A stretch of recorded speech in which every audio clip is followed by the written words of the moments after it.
नमस्कार दोस्तों, मेरे चैनल जीवन मंत्रा में आपका बहुत बहुत स्वागत है। मेरे चैनल जीवन मंत्रा बाय श्रीफ, इस पर सब्सक्राइब कीजिए, इसे लाइक कीजिए, शेयर कीजिए। मैं जो आपको आज वीडियो बताने वाला हूँ वो अशोक के बारे में है। सम्राट अशोक, चंद्रगुप्त मौर्य का पौत्र, बिंदुसार का पुत्र। ये एक ऐसा राजा हुआ जो काफ़ी ऐसी घटनाएं घटी कि अशोक का हृदय परिवर्तन हुआ। और बौद्ध ग्रंथों में बताया गया है कि कलिंग युद्ध जो हुआ, उस युद्ध के बाद अशोक का हृदय परिवर्तन हो गया और वो बौद्ध मत के काफ़ी नज़दीक हो गया। कुछ लोग ये कहते हैं कि वो बौद्ध धर्म को मानने लगा था। तो कहते हैं कि अशोक अपने भाई सुसीम की हत्या कर राज संभाला था। राधा गुप्त के सहयोग से ऐसा हुआ था। बौद्ध ग्रंथ ये भी बताते हैं कि वो 99 भाइयों का वध कर ऐसा किया था। हालांकि ये बात पूरी तरीके से सही नहीं है, क्योंकि बाद में शिलालेख में अपने भाइयों का उसने वर्णन किया है। तो 99 भाइयों की हत्या किया हो ये जरूरी नहीं है, लेकिन हो सकता है जो उसके गद्दी के बीच में आए हों उसका उन्होंने वध किया हो। कुल मिलाकर के अशोक का जो जीवन रहा है वो बाद के समय में केवल धम्म विजय कर रहा है। उसने भेरी घोष को छोड़ करके धम्म घोष अपनाया। यहाँ भेरी घोष का मतलब युद्ध करना और अपना छत्र, अपना राज स्थापित करना है। उसने इसको छोड़ करके सांस्कृतिक महत्व और सांस्कृतिक जीवन और सांस्कृतिक विजय की बात की। इसलिए अशोक बहुत ही महान है। पुराणों में इसका नाम अशोक वर्धन है।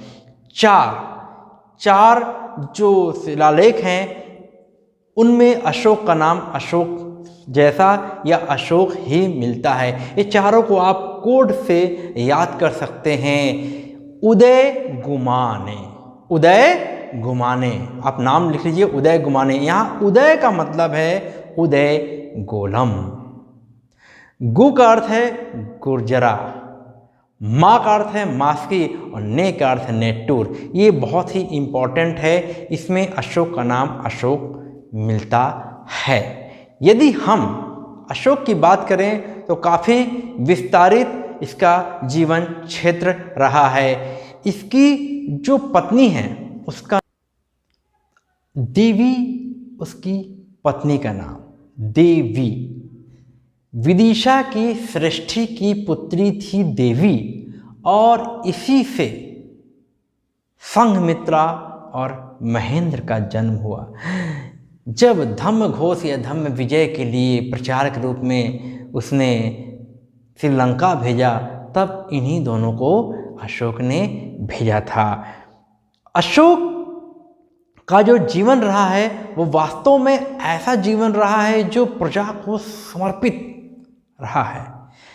अशोक कहता है कि मैं रनिवास में हूँ या भोजन कक्ष में हूँ या मैं शयन कर रहा हूँ, तब भी आप मुझे प्रजा, मेरे जो प्रतिवेदक हैं वो मुझे प्रजा के बारे में हाल चाल देते रहें। अशोक का जो युद्ध हुआ, कलिंग युद्ध, वो शासन के गद्दी प्राप्त करने के 8 वर्ष बाद हुआ।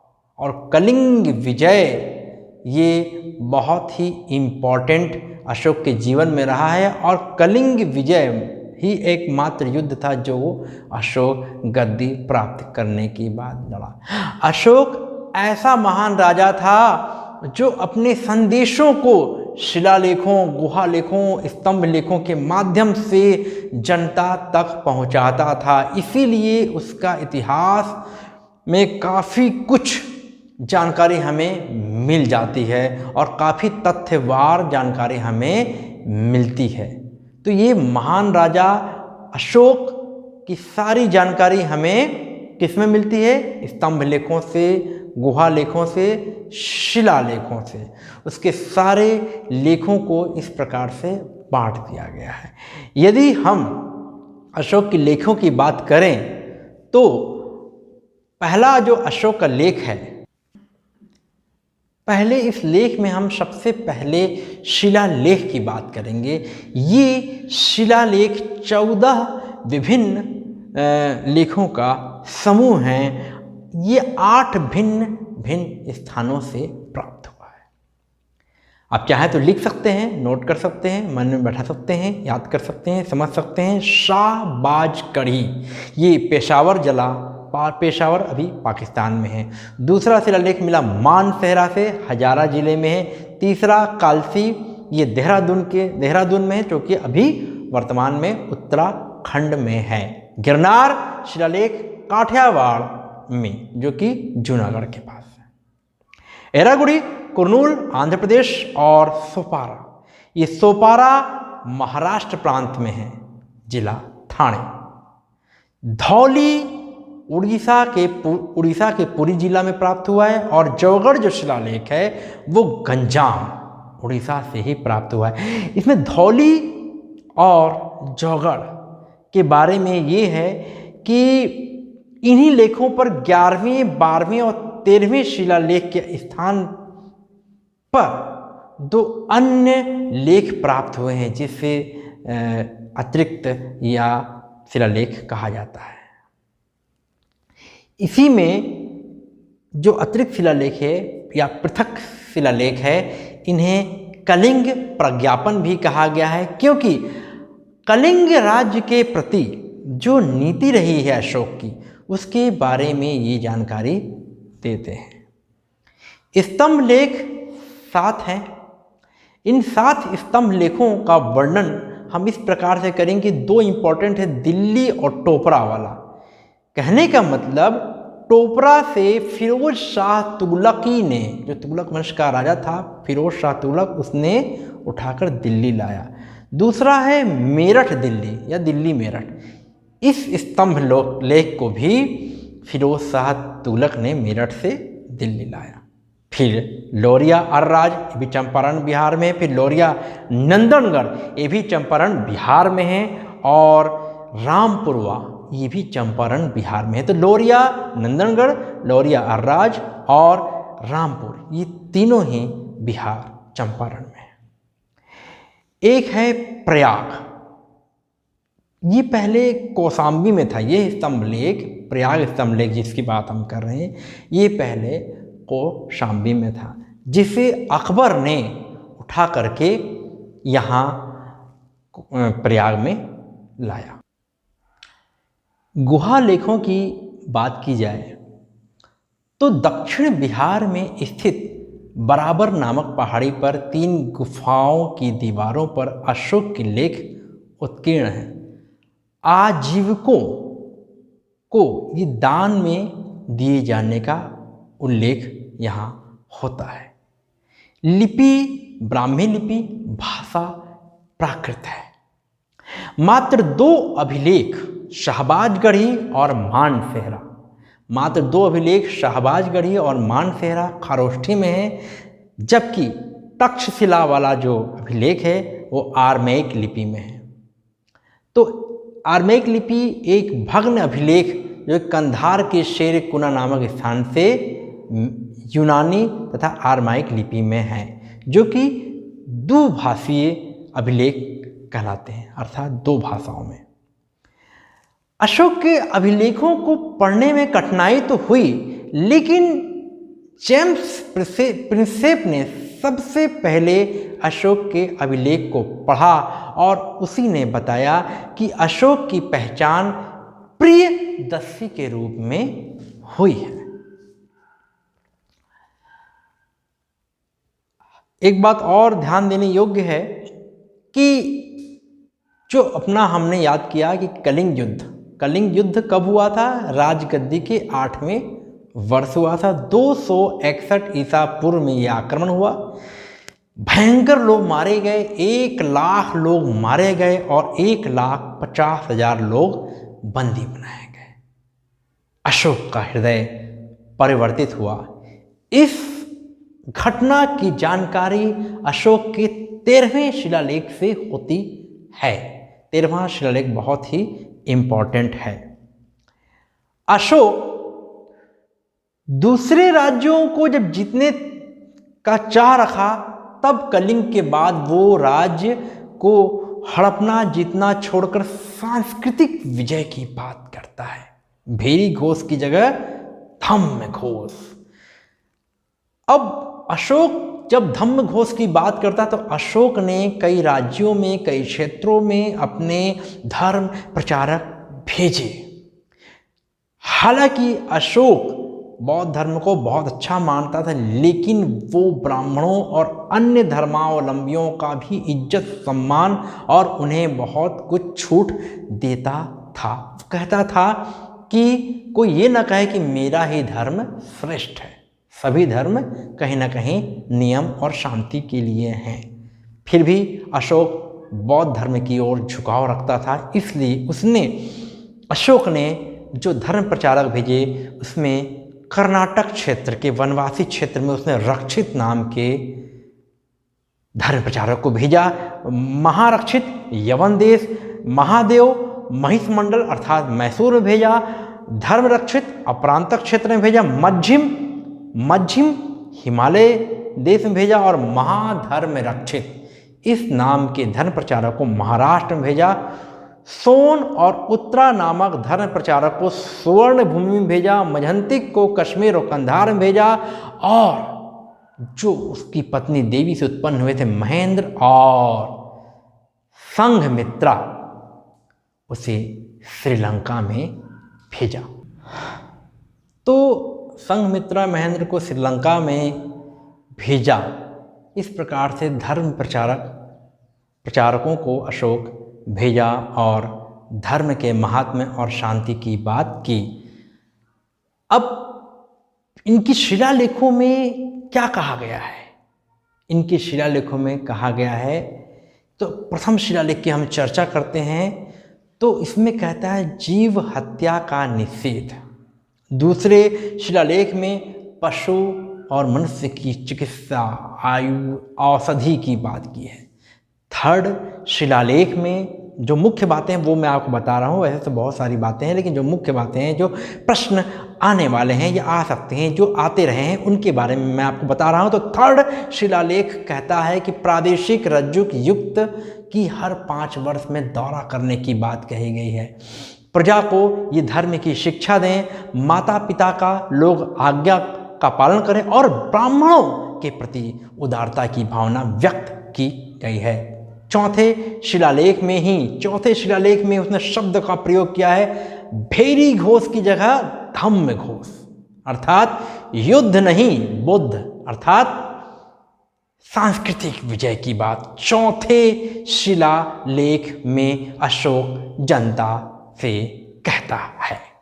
5वां शिलालेख में धर्म महामात्रों की नियुक्ति की गई है। धर्म महामात्र कल्याण के लिए होंगे, सुख के लिए होंगे। 6वां शिलालेख कहता है कि हर समय, देखिए मैं पहले भी चर्चा किया था कि हर समय मैं जब भोजन कर रहा हूँ और निवास में हूँ, शयन कक्ष में हूँ, अशोक कहता है या मैं सवारी कर रहा हूँ, मेरे प्रतिवेदक मेरी जनता का हाल मुझ तक बिना रुके बिना झिझके मेरे पास आए और मुझे हालचाल दें। 7वां शिलालेख, सभी संप्रदाय के लोग सभी जगह अच्छे से रहें। 8वां शिलालेख कहता है कि 10वें वर्ष अशोक ने धम्म यात्रा की। और धम्म यात्रा कहाँ से की? बोध गया से धम्म यात्रा की। 9वां शिलालेख दासों सेवकों के साथ शिष्ट व्यवहार की बात करता है। 9वां शिलालेख में अशोक दासों और सेवकों के साथ शिष्ट व्यवहार की बात करता है। श्रमणों को दान देने की बात भी अशोक करता है। 10वां शिलालेख लिख लीजिए। 10वां शिलालेख यश और कीर्ति की जगह धम्म का पालन कीजिए। यश और प्रसिद्धि में मत लगे रहिए, धर्म का पालन कीजिए। यहाँ धर्म के लिए भाषा के कारण धम्म शब्द का प्रयोग किया गया है। 11वां शिलालेख कहता है धम्म जैसा कोई दान नहीं, धम्म जैसा कोई मित्र नहीं। 11वां शिलालेख कहता है धम्म जैसा कोई दान नहीं, धम्म जैसा कोई मित्र नहीं। 12वां शिलालेख कहता है कि सभी संप्रदायों के सार में वृद्धि हो, ये सभी धर्म का मूल है। बहुत ही सेक्युलर सहिष्णु उसकी सोच रही है। संप्रदाय अपने अपने संप्रदाय की प्रशंसा करें, परंतु दूसरे की निंदा ना करें, दूसरे की निंदा ना करें, ये 12वां शिलालेख कहता है।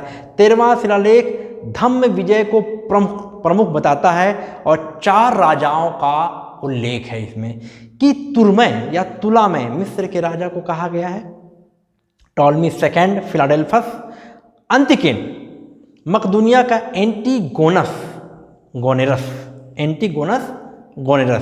और मग मतलब सीरिया का राजा मैगास और अंतियोक अर्थात यवन राजा। दक्षिण में चोल, पांड्य, सतीपुत्र, केरल पुत्र अर्थात चेर और ताम्रपर्णी पर अशोक ने विजय प्राप्त की। ये 13वें शिलालेख से पता चलता है करते हैं। जो 14वां शिलालेख है उसमें वास्तव में कोई राज्याभिषेक की चर्चा नहीं है। इस 14वां शिलालेख में आपको ये बात ध्यान रखना कि 14वां शिलालेख में जो जौगढ़ की बात मैंने कही, धौली की बात मैंने कही, उसमें जो कलिंग प्रज्ञापन है उसी संबंधित चीज़ें 14वें शिलालेख में बहुत इंपॉर्टेंट नहीं है, ध्यान देने की ज़रूरत नहीं है। अब मैं चूँकि अशोक के राज्याभिषेक की बात कर रहा था, वो शिलालेख में नहीं है, वो उसका वर्णन उत्तराधिकार के युद्ध का जो चर्चा किया गया है, महावंश, दीपवंश और दिव्यावदान, चीनी ग्रंथ और बौद्ध विद्वान जो तिब्बती इतिहासकार है तारानाथ, उसने चर्चा किया है कि 99 भाइयों की हत्या के बाद अशोक 273 में गद्दी में बैठा और 4 साल बाद वो स्थायित्व ला पाया 269 BC में। तो बौद्ध ग्रंथों में भी ये बताया गया है कि राधा गुप्त की सहायता से सुशीम अर्थात सुषुमन की हत्या अशोक ने की थी। हालांकि ये पूर्णतः सत्य नहीं है कि सब भाइयों की हत्या की होगी। मैंने पहले ही बता दिया है कि इतना अच्छा राजा था तो निश्चित रूप से सत्ता के लिए संघर्ष तो करना पड़ता है, कुछ भाइयों की हत्या भी की होगी, लेकिन बाद में शिलालेखों में अपने सब भाइयों परिवारों की अशोक ने चर्चा की है। तो अब अपन को समाहित करते हुए आगे बढ़ते हैं। अशोक का सबसे इम्पोर्टेंट जो रोल रहा है वो बौद्ध संगीति का रहा है। तीसरा बौद्ध संगीति अशोक की अध्यक्षता में ही हुआ था। इतिहास में अशोक का नाम उसकी शांति, अनाक्रमण और सांस्कृतिक विजय के लिए जाना जाता है। पुराणों में अशोक के उत्तराधिकारियों की जो चर्चा होती है उनमें नाम है कुणाल, फिर दूसरा है बंधुपालित जो कि कुणाल का पुत्र था, फिर है इंद्रपालित जो कि बंधुपालित का पुत्र था, फिर है दशोन जो कि इंद्रपालित का पुत्र था, फिर है दशरथ जो कि दशोन का पुत्र था, संप्रति जो दशरथ का पुत्र था, शालीशुक, देवधर्मन, शतधनुष जो कि देववर्मन का पुत्र था और आखिरी में अंतिम बृहद्रथ अशोक के उत्तराधिकारी थे। तो अशोक राजा के बारे में इतनी सारी जानकारियां हमें याद रखनी है, सारे तथ्यों को याद रखना है कि उसके शिलालेख क्या थे। 13वां शिलालेख इम्पॉर्टेंट है, मैंने धम्म विजय भेरी घोष के बारे में बताया, वो बहुत इम्पॉर्टेंट है, लेकिन वास्तव में अशोक के बारे में जितना पढ़ा जाए उतना कम है। आपको मालूम है उसके स्तंभ से ही हमारे यहाँ जो राज चिन्ह है हमारा सत्यमेव जयते वो भी लिया गया है। 4 सिंह वाले स्तंभ जिसे दृश्यमान करते हुए 3 सिंह मिले हैं। अशोक चक्र की बात जो की जाती है वो हमारे तिरंगे झंडे में है जो कि 24 तीलियों को समाहित करते हुए लिया गया है ताकि वो हमारा जो अशोक चक्र है, पहले एक चक्र 32 वाला भी था, एक 24 वाला था, 24 वाला हमने ले लिया और उसे राज चिन्ह बनाया और सत्यमेव जयते उसके नीचे लिख करके हमारा ये राज चिन्ह बना। कहीं ना कहीं अशोक की बुराइयां होते हुए भी उसकी अच्छाइयाँ इतनी हैं कि उसे कहीं ना कहीं हम आदर्श शासक मानते हैं। चंद्रगुप्त मौर्य मृत्यु के समय जैन धर्म को अपना लिए थे। चंद्रगुप्त मौर्य का ही ये वंशज है, अर्थात पौत्र है। बिंदुसार अशोक के पिता हैं। तो सम्राट अशोक पर चर्चा और करेंगे। जो छूटे हुए तथ्य हैं उन्हें लेते हुए इनकी प्रशासन के बारे में बात करेंगे कि इनका प्रशासन कैसा था, इनकी प्रशासन में ऐसी कौन सी बातें थीं जो इसकी व्यवस्था को सिस्टमेटिक करती थी। वास्तव में अशोक का जीवन वास्तव में शांति और सद्भाव को प्रेरित करने वाला जीवन रहा है। उसके जितने स्तंभ लेख, गुहा लेख हैं, सारे चीज़ों से क्वेश्चन आते हैं, आपको उसका ध्यान रखना होगा। सारी नकारात्मकताओं को दूर करते हुए अपने अंदर के आत्मविश्वास को जगाते हुए आपको पढ़ना होगा। आप जहाँ जाएंगे आपको वहाँ नकारात्मकता मिलेगी। आप न्यूज़ चैनल खोलेंगे आपको नकारात्मकता मिलेगी। आपको सभी जगह से अपने लिए सकारात्मक ऊर्जा लाना है। ईश्वर पर अथाह विश्वास करना है, खुद पर अथाह विश्वास करना है। चाहे ये कैसा भी समय हो, ये टल जाएगा। जुड़ें, अध्ययन अध्यापन करते रहें, पढ़ते रहें, सीखते रहें, मन लगाते रहें। देखिएगा आपके अंदर ऊर्जा और उत्साह का संचार होगा। तो दोस्तों, ये वीडियो कैसा लगा, इस वीडियो के बारे में मुझे बताएं और मेरे चैनल जीवन मंत्रा को सब्सक्राइब करें और इंस्टाग्राम में भी मुझे फॉलो कर सकते हैं। मैंने सारी चीज़ों का लिंक डिस्क्रिप्शन बॉक्स में दे दिया है और अशोक से संबंधित इस वीडियो में क्या क्या चीज़ें हैं, कुछ कन्फ्यूज़न हो वो भी मैं आपको डिस्क्रिप्शन बॉक्स में उपलब्ध करा दूंगा।